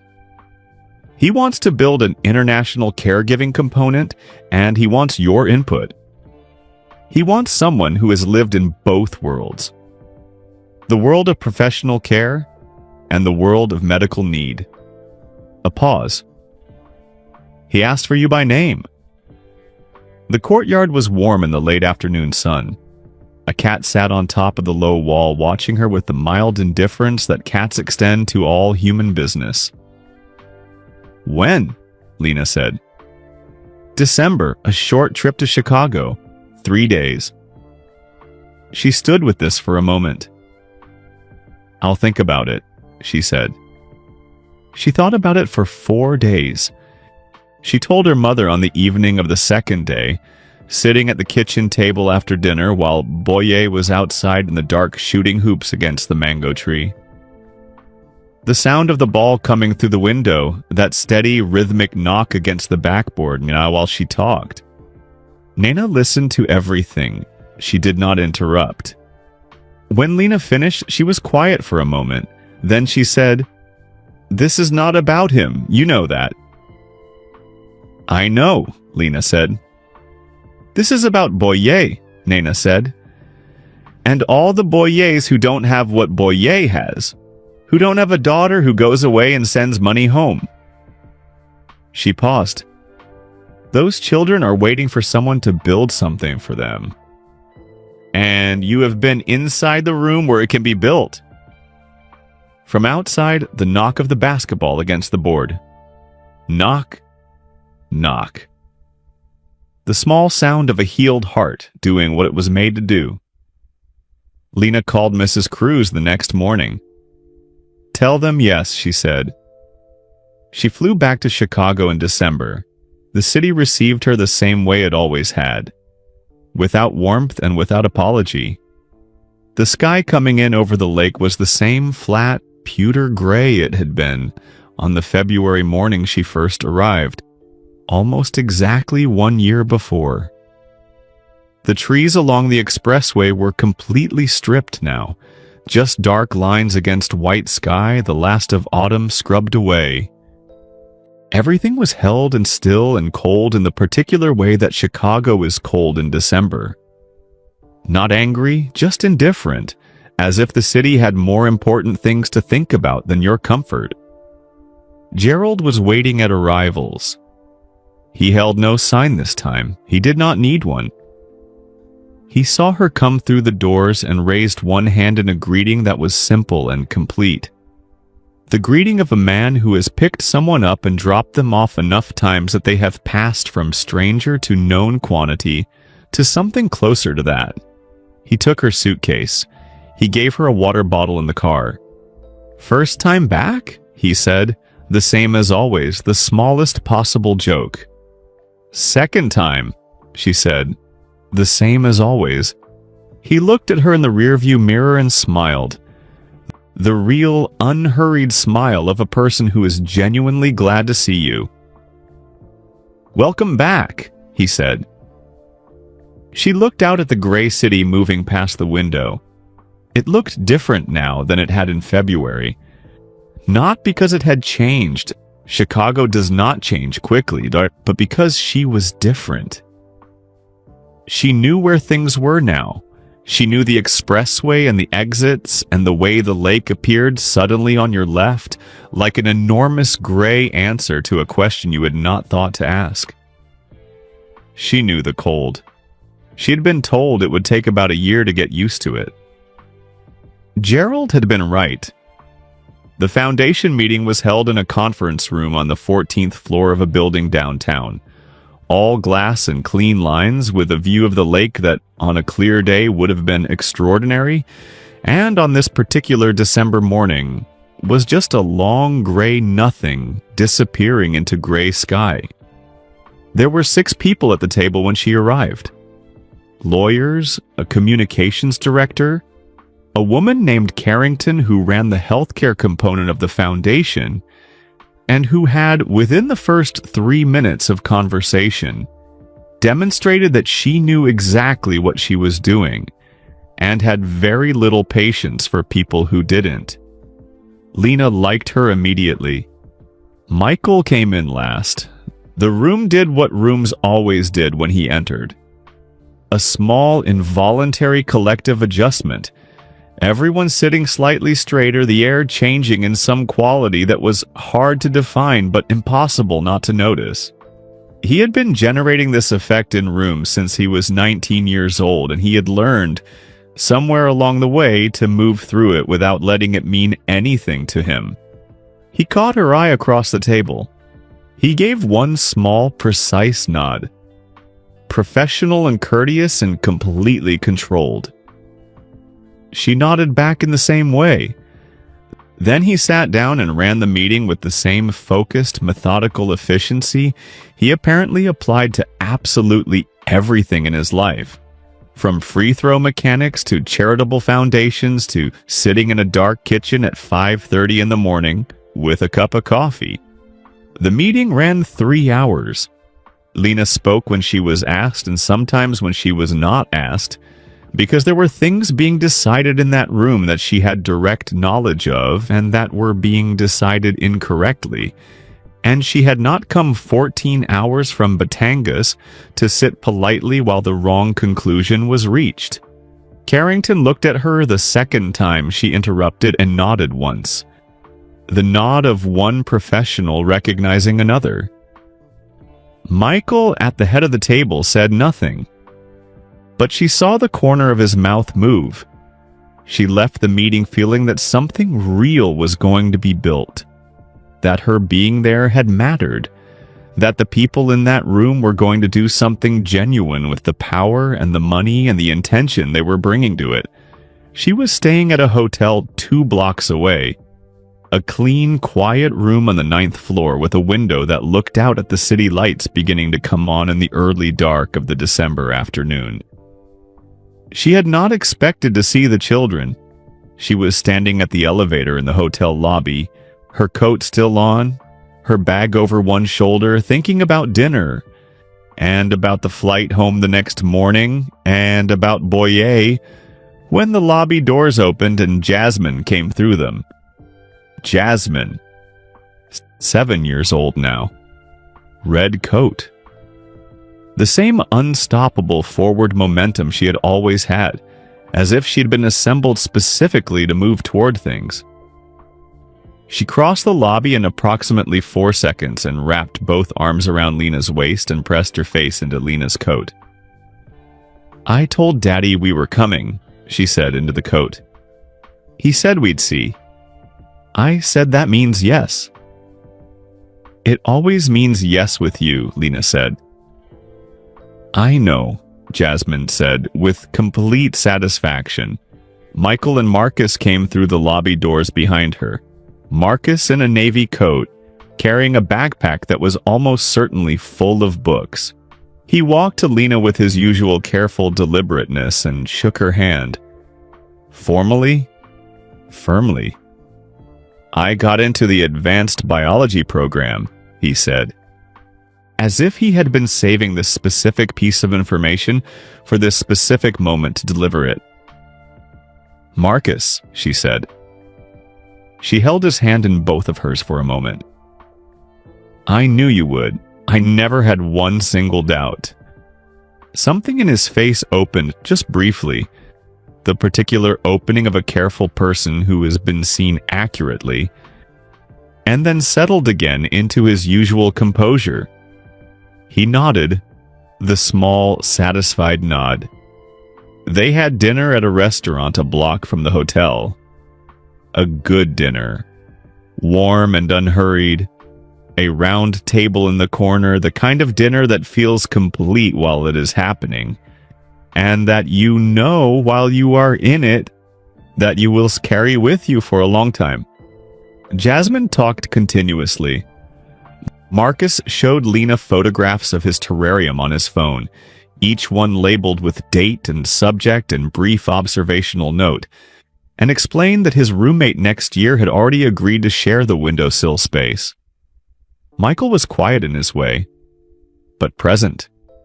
Genuinely, fully present. In the room, at the table, nowhere else. When dinner was done, Gerald took the children to the car. Jasmine went with one long, dramatic backward look at Lena that communicated volumes. Marcus raised one hand in a brief, precise goodbye. And then it was the two of them at the table. Michael reached under his chair. He brought up a shoebox and set it on the table between them. She knew it. She had seen it before. On the shelf in his study all the months she had worked in the house. Always in the same spot, never moved. Worn at the corners in the way objects get worn when they have been handled many times over many years. She had never touched it. She had understood without anyone telling her that it was not the kind of thing you touched. "I wrote something after you left," he said. He was looking at the box, not at her. "I write letters I don't send. I have done it my whole life. Most of them are to my father." He paused. His hands were flat on the table on either side of the box. "After you left, I wrote one to you." She was completely still. "I'm not giving it to you because I want something back from it," he said. His voice was steady and quiet. The voice he used when he was being the most honest version of himself. No performance in it, no protection. There's no expectation here. That's not what this is. He looked up at her then. That look, direct and accurate and completely without pretense. I'm giving it to you because I think you deserve to know what I see when I look at what you did this year. What you are.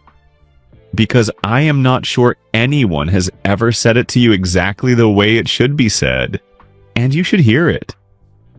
She looked at the box for a long moment. Marcus and Jasmine put something in there too, he said. Their idea, not mine. You'll see. She picked the box up. It was lighter than she expected. Read it whenever you want, he said. On the plane, at home, whenever. She held the box in her lap.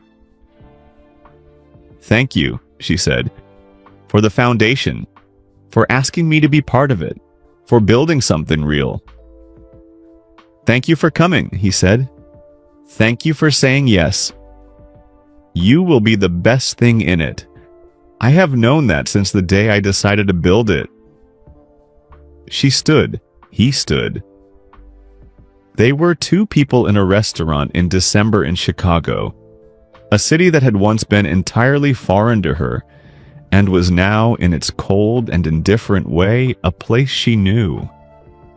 They were two people who had started in completely different worlds and had somehow, through one unlikely year and one house in Kenilworth and 2 children, and a great many early mornings in a warm kitchen, arrived at something true.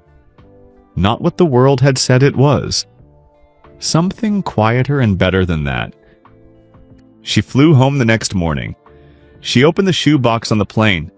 She was somewhere over the Pacific. The sky outside the window a deep, clear black, scattered with stars. The plane moving through it without any apparent effort, carrying her home when she lifted the lid.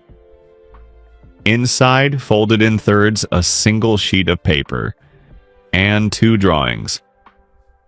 The first drawing was Jasmine's, done in crayon with the confident, inexact lines of a 7-year-old who knows exactly what she wants to draw and draws it that way regardless of what it looks like to anyone else. A stick figure with long black hair standing in front of a small house. The house had a red roof. Around it, flowers. Big circular flowers in yellow and pink and orange. At the bottom, in Jasmine's handwriting, which was still learning how letters worked but was doing it with enormous enthusiasm, Lena and her house. The second drawing was Marcus's, done in pencil, precise and careful and unhurried.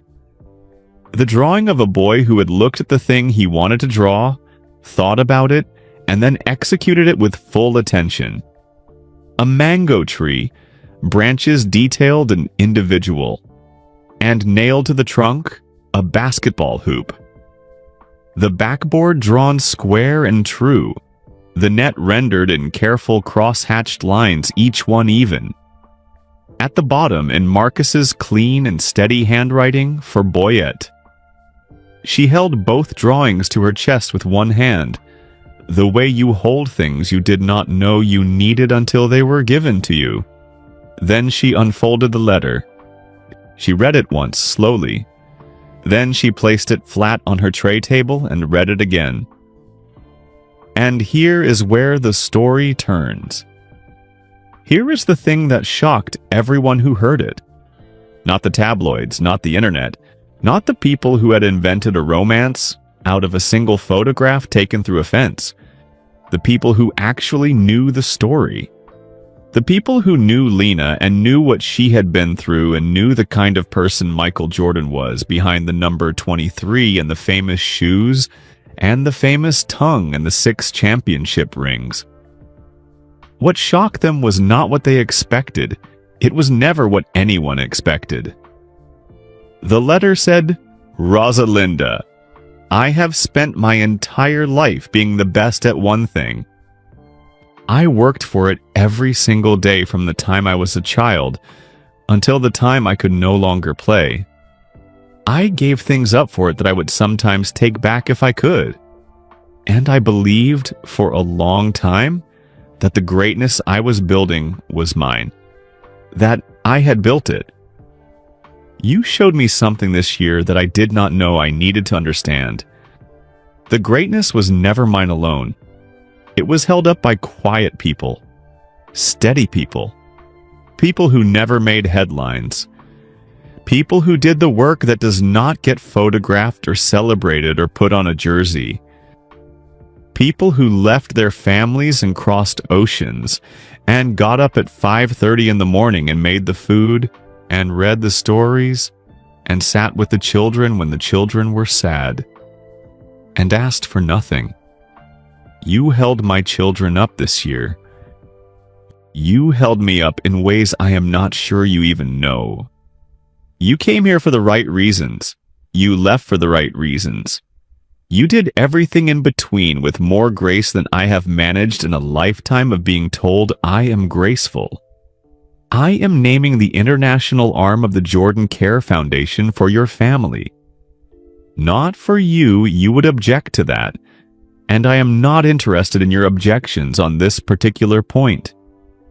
For the Buenaventuras, for your father who goes out before the sun every morning and comes back to the same shore, for your mother who can feed the whole neighborhood from almost nothing and does it without being asked, for your brother and his mango tree hoop and his healed heart. They made you, and you are the best thing that happened in this house in a very long time. The world will write its stories about us. It already has. Let it. We know the true one. The true one is this letter. The true one is the drawing Marcus made for Boye. The true one is the sound of your voice singing in my kitchen on a March afternoon while my daughter tried to sing along in a language she did not know. That is the story. That is all of it. Tell Boye I said he had better work on that dunk. He has the hips for it. He just needs the approach. Michael. She sat with a letter in her hands over the dark Pacific for a very long time. The plane moved through the night. The stars outside the window did not move at all. Below, somewhere in the enormous dark, the ocean went on in every direction without end. She thought about her mother's house. She thought about the red roof repaired and solid. She thought about Boye on the court behind the school, 3 shots in a row, dedicating all of them to her. She thought about Marcus moving his chair 1 quiet inch closer to the table while she sang. She thought about Jasmine's arms around her waist and the full, true weight of a child who trusts you completely. She thought about a man in a dark kitchen at 5:30 in the morning. She folded the letter very carefully and placed it back in the shoebox. She placed Jasmine's drawing on top of it and then Marcus's, and she closed the lid. She held the box in her lap for the rest of the flight home. When the plane landed in Manila and the wheels touched down and the passengers around her woke and gathered their things, she sat for 1 extra moment in her seat with her hand flat on the lid of the shoebox. Then she stood up, put the box under her arm, and walked off the plane and into the warm, diesel-scented, flower-smelling, completely familiar air of home. She was Rosalinda Buenaventura. She had done what she came to do. And she was carrying something home that she had not brought with her. Something that could not be put in a suitcase and could not be taken away and would not fade the way photographs fade, because it had been said out loud and written down and given freely without expectation by a man who had spent his whole life being the greatest and had finally understood what that truly meant. And that is the true story of Rosalinda Buenaventura and Michael Jordan. Not the story the internet told, the real one. Before you go, drop a comment right now and tell us where you are watching from. Whether you are in Manila or Chicago, in Batangas or Boston, in a small town or a big city, we want to know you were here. This story traveled across oceans, and so did you to find it, and that means something. If this story moved you even a little, and if it reminded you that kindness is real, that quiet people do extraordinary things, and that the greatest acts in the world are often the ones nobody photographs, please hit that like button right now. It takes 1 second, and it helps this story reach someone who needs to hear it today. And if you believe that the world gets a little better every time we tell true stories about real human goodness, subscribe to this channel. Every single subscriber is one more person choosing to spread something worth spreading. We are building something here. One story at a time. One act of kindness at a time. Just like Lena did. Now click on the video appearing on your screen right now, because the next story is already waiting for you and we think you are going to love it.